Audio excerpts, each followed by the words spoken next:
Study IQ में आपका स्वागत है। आज learning 5 words on a daily basis की सीरीज़ को आगे बढ़ाते हुए हम नेक्स्ट सेट को कवर करेंगे। Starting on with the first word of the day, middle sense.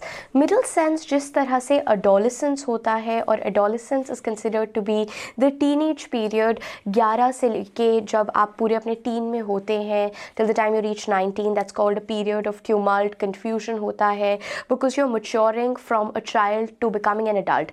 Similarly middle sense एक पीरियड है which is a disturbing period for people of the age 35 to 54 years of age, जहाँ पर mid life crisis भी आ जाता है कि हम क्या कर रहे हैं, are we going to be impacting, what exactly will we leave once when we die.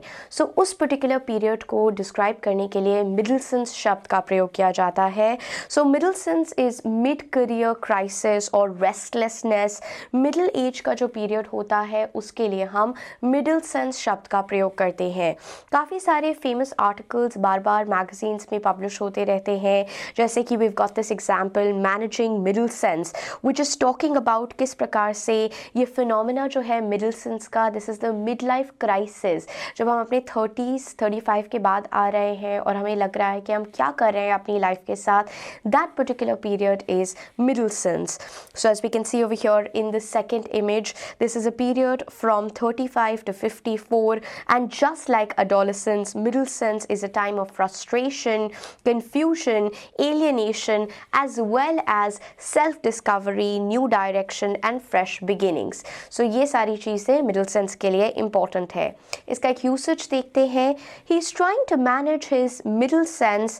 He is trying to reinvent himself and his career during this period. Managing your middle sense is an important phrase जो कि काफ़ी बार प्रयोग किया जाता है कि किस प्रकार से आप अपनी मिडिल एज के पीरियड को, मिड लाइफ के क्राइसिस को, which is a period of frustration, उसे ओवरकम करने की कोशिश कर रहे हैं। Moving on to the second word for today, kerfuffle. Kerfuffle शब्द का अर्थ होता है क्योस हो जाना, कमोशन हो जाना, एक तरह का फस आ जाना, हल्ला गुल्ला हो जाना। As we can see over here, that is the meaning of the word करफफल।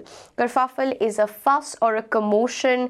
Commotion जो हो जाता है क्योंकि कॉन्फ्लिक्टिंग व्यूज़ आ जाते हैं, दोनों जो पक्ष हैं या जो साइड्स हैं उनके डिफरेंट कॉन्फ्लिक्टिंग व्यूज़ होते हैं और इसी की वजह से कमोशन हो जाना, that is called kerfuffle. A disorderly outburst or tumult, इसके लिए हम करफफल शब्द का प्रयोग करते हैं। ये एक नाउन है। इसके दो यूसेजेस देखते हैं। The scandal in the newspaper is called a kerfuffle. The royal scandal caused quite a kerfuffle on the Fleet Street. ये एक न्यूज़पेपर हेडलाइन भी है जहाँ पर करफफल शब्द का प्रयोग किया गया है।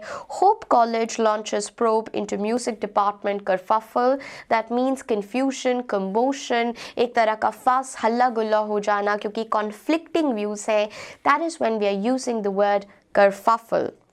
Moving on to another word, the third word for today, nocent. Nocent शब्द का अर्थ होता है something that is harmful, injurious, ऐसी चीज़ जो कि हानिकारक है, कष्टदायी है, harmful है, injurious है, उसके लिए हम nocent शब्द का प्रयोग कर रहे हैं। So nocent means something that is harmful, something that is injurious. इसका एक usage देखते हैं। The nocent tool could badly injure if it was misused, क्योंकि वो बहुत ही हार्मफुल, हानिकारक, कष्टदायी टूल था, तो उसे ठीक तरह से उपयोग करना बहुत ज़्यादा ज़रूरी है। Moving on to the next word, univocal. Univocal के अंतर्गत हमारा यूनि आ रहा है जिसका अर्थ होता है one.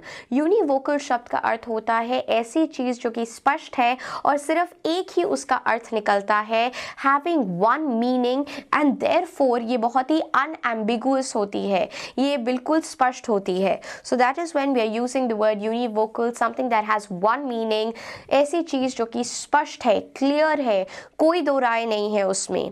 Having only one meaning, something that is unambiguous, बिल्कुल भी confusion नहीं create कर रहा है because it is having one meaning, having only one possible meaning, that is the meaning of the word univocal.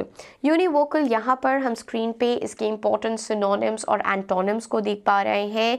Important synonyms हैं clear cut, definitive, specific, unambiguous, equivocal, unequivocal, और इसके opposite या antonym शब्द है equivocal. Equivocal, which is causing confusion, not having one meaning only. Univocal, having one meaning only, and something that is unambiguous. और दो important antonyms हो जाएंगे vague as well as ambiguous. इसका एक usage देखते हैं. Many believe that the language of the Bible is univocal. That means it has one meaning only. It is unambiguous. Moving on to the next word, vilipend. Vilipend शब्द का अर्थ होता है ऐसी चीज जो कि किसी का तिरस्कार कर रही है, as we can see over here. To regard or treat something as having little value. किसी को नीचा दिखाना, किसी को regard करना या किसी चीज को regard करना कि उसकी कमतर value है. That is when we are using the word vilipend, which is a verb. Vilipend का अर्थ होता है to express low opinion of something, to hold or treat as if it is having little value or account. That is the meaning of the word vilipend.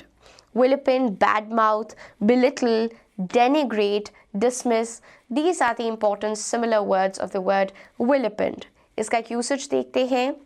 He is one of those elitists who regularly vilipends popular culture. ये एक ऐसे elite हैं जो कि popular culture को बार बार नीचा दिखाने की कोशिश करते रहते हैं, कमतर समझते रहते हैं. That is the meaning of the word vilipend. Moving on to the next word, philomenist. Philomenist, जैसा हम चित्र में देख सकते हैं, is a person who is trying to specialize in collecting matchboxes या matchbooks, जैसा कि हम चित्र में यहाँ पर देख सकते हैं. So philomenist का अर्थ होता है एक collector of matchboxes और matchbooks.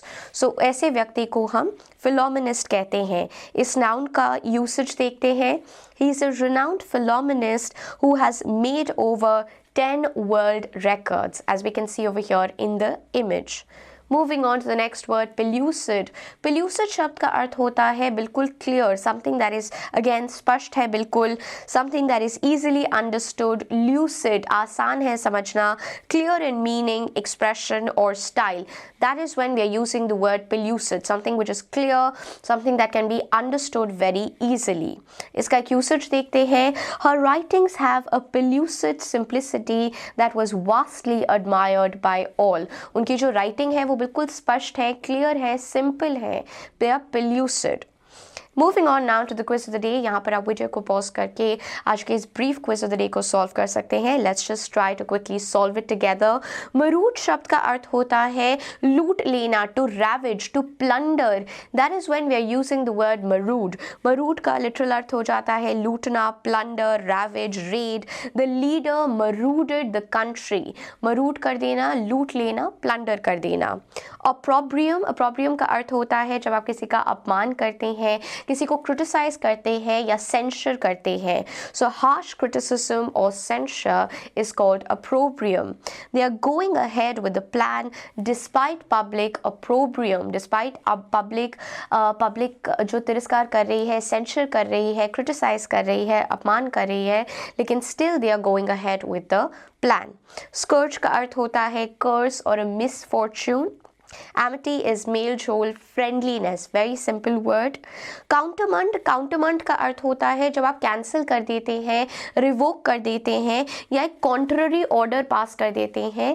That is when we are using the word countermand. Orders to blow up the bridge were countermanded. That means they were cancelled.